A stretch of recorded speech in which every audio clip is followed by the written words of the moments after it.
The haunting tales of Dark Shivering.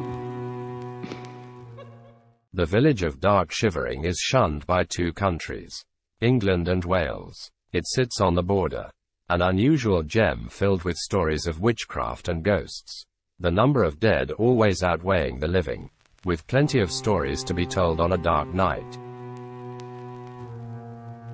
Bloodsucker. In 1968, Robert Hayward lived in a bungalow in Dark Shivering woods. To one side was a deep forest of oak and fir trees, to the other was open fields that belonged to the property. The house and land had been owned by Robert's uncle, and when he passed away in 1965, his estate was left solely to Robert.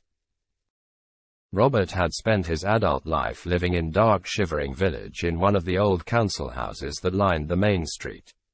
The bungalow was far more secluded, and even though it had a long driveway, he could only drive his car part of the way up, as the last stretch of it before the bungalow was overgrown and unkept. It was only a walk of 400 yards or so, but in bad weather it felt a lot more. He intended to change this when he found the time. The bungalow had needed a lot of work done to it when he decided to move in. It needed a new kitchen and bathroom. The originals were barely a bucket and table to use. The roof needed repairing, and the list went on and on. His uncle had been a nice old chap, and there were many of his personal belongings still left around the house. Robert collected up a full box of religious items. He had crosses and statues of Jesus in every room, it seemed. The old chap must have been suffering memory problems worse than Robert had realized towards the end of his life, as he found notes written everywhere to remember to shut and lock the doors. He even had little metal plaques on each door reminding him to keep them closed too. Robert had retired early in 1967 and decided that being busy with a house and property in need of renovation was a good way of keeping his mind and body active and occupied. He certainly had been busy. After a day's work on the bungalow, he would go to bed at night exhausted, sometimes forgetting to eat until the rumble of his belly woke him the next morning. After the first 6 months, Robert had a lot of the renovation under control. The kitchen and bathrooms were clean and usable, the roof was repaired, and the chimney was cleaned ready for winter. Robert had begun chopping some of the wood on his property ready for the colder evenings. He already had a full coal bunker, but some of the trees needed removing as part of his landscaping plans. His main aim was to clear his driveway for better access. He didn't fancy wheelbarrowing next year's coal up the driveway again. He had made good progress in the couple of days he'd been out there working, but it was a bigger job than he'd first thought. There was rubbish dumped amongst the overgrowth, which all needed moving. There were old metal bed frames, car wheels, furniture, and even bicycles hidden deep under the thick hawthorn and gorse bushes. Robert was about to finish clearing up for another day. It was hard work, and he was defeated by it most days at lunchtime. But he knew every bit he cleared would help in the long run. He pulled his tools out from the piles of foliage, but as he did he heard a metal-on-metal sound.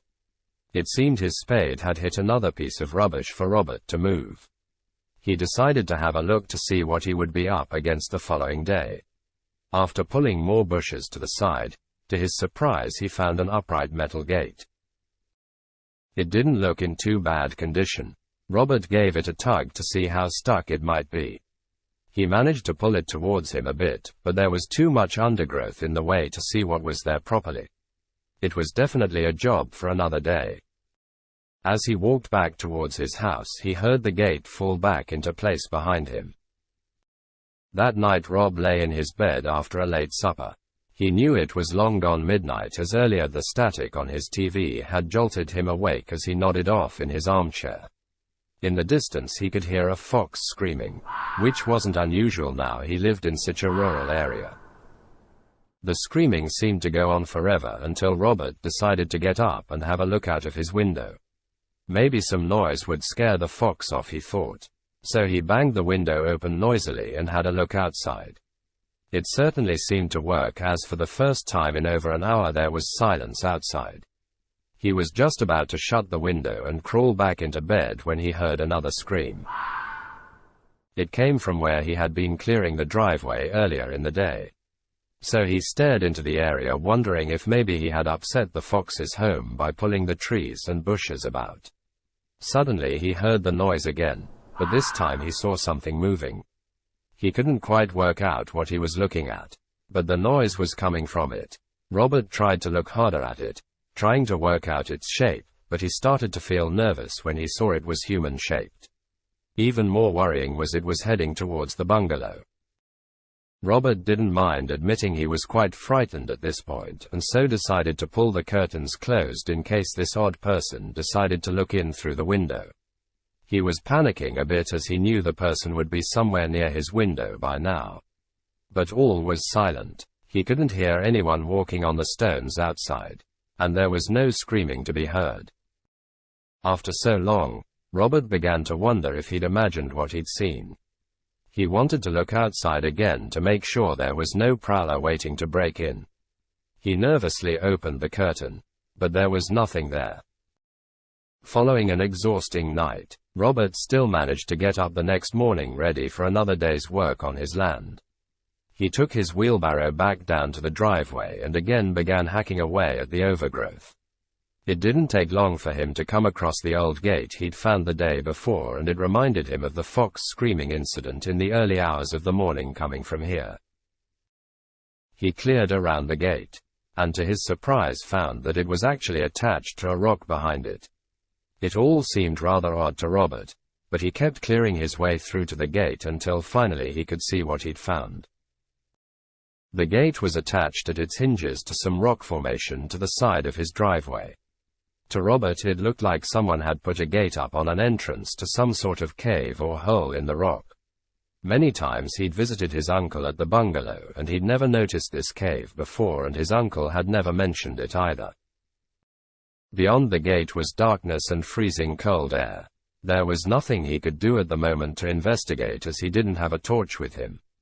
So he carried on removing the rubbish while the gate slowly swung open as it came free from the year's worth of undergrowth. As he was shoveling the last of the dirt into the wheelbarrow, he saw a thin piece of metal poking out, so he pulled it free and saw it had writing on it. It looked as though it had been a part of the gate at some point. He rubbed it with his glove to see if he could read the words. Danger. Keep out. Do not unlock this gate without the express permission of the landowner. This gate is to be kept locked at all times. No admittance. Trespassers will be prosecuted.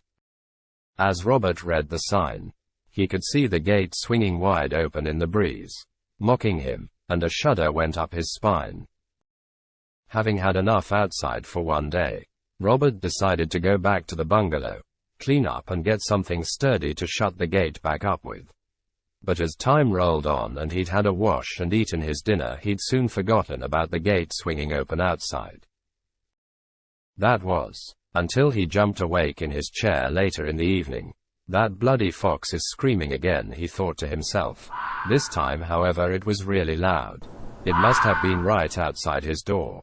He didn't fancy much trying to shoo it away, but he couldn't put up with another night of no sleep either. Robert jumped out of his chair and went to his front door. Hopefully, just opening the door would scare the fox off, thought Robert. He pulled the door open quickly to frighten it, but there was nothing there. As he looked out, he heard movement to the side of his house. And so he marched towards it noisily in an effort to move the fox on. He got to the corner of his front wall and again he saw movement sweep around the back of his property. And so he marched on. Chasing a fox in circles around his house was not what he had in mind before bed. But he really didn't want to be kept awake all night again. He sped up his footsteps in an effort to catch the fox in action. But again it was too elusive and had made the next corner before he could catch sight of it. Finally he was back to square one. His front door was still open with the hallway light streaming out into the pitch dark. He walked across the front of the house, annoyed at the wild fox chase he'd just been on when he spotted more movement by his front door.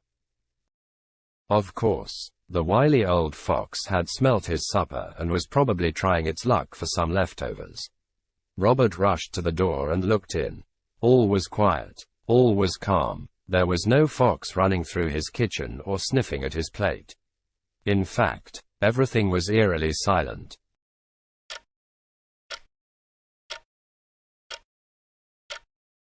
Utterly flabbergasted with sheer frustration, Robert turned off all the lights and took himself off to bed. That night he didn't sleep well. He tossed and turned all night with awful nightmares of a humanoid creature curled up at the end of his bed. It was skinny with deathly pale skin all over its body.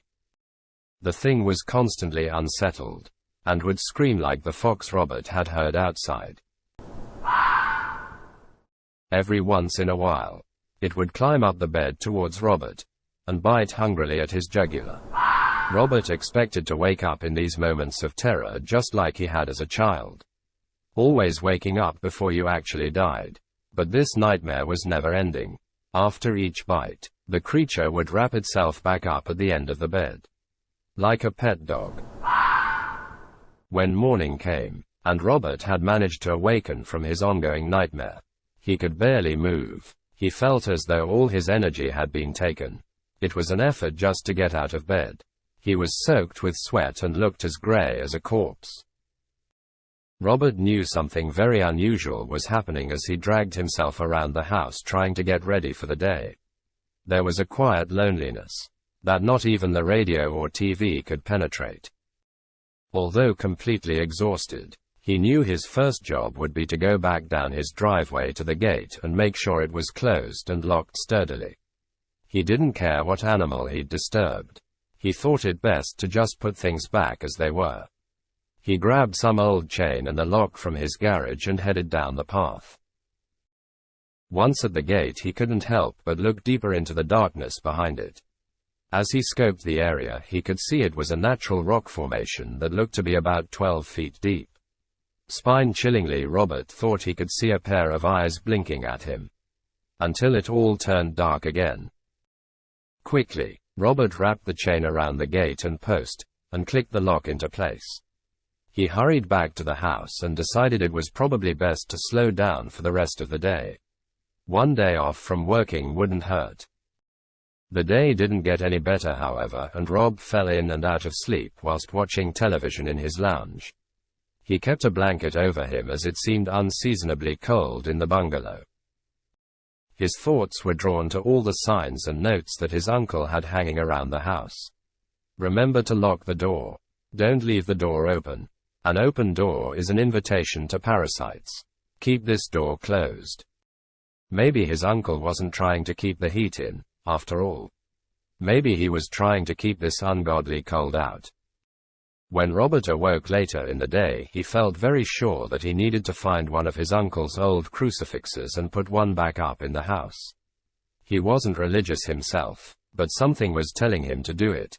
Maybe it would just ease his mind. So he put his boots back on and trundled out to the garage to see what he could find. It didn't take long to find the box of religious ornaments his uncle had kept all over the house. And so Robert grabbed 2 large crucifixes and headed back inside. Within minutes, the front door and the back door both had crosses fixed to their side walls. And Robert felt much more at ease as the night drew closer. Robert went off to sleep easily enough that night, but at about 3 a.m. he began to have the same awful nightmare about the humanoid creature again being on his bed. This time screaming wildly and pacing back and forth. It darted up and down the bed and then up and down the walls. It seemed like a trapped animal. As the creature jumped off the bed, Robert took his chance to awaken himself properly. He kicked his legs around until finally he was wide awake and could move his body. He sat up, but to his horror he could still hear this thing dashing about the bungalow, running along the walls and ceilings. In terror he plucked up the courage to run from his room and confront this monster. And as he switched the hallway light on he saw the creature gliding between the front and back door. Almost like it didn't know where to go. It stuck, Robert thought, between the 2 crucifixes he'd hung up earlier. In a blind panic he ran to open the front door and escape, but as he did, this thing swooped past him and headed down his driveway. Without hesitating, he ran back in the house and locked the door behind him. He was sweating with fear. He didn't want to admit to himself that this wasn't a dream and that he was fully awake. He slumped quickly in his chair. His mind was racing. There was no point denying to himself what he had just witnessed. He'd seen all the late-night horror films when he was young. And this creature was definitely a vampire. A vampire with fangs the size of tusks. Robert never heard anything or saw anything unusual around his property again.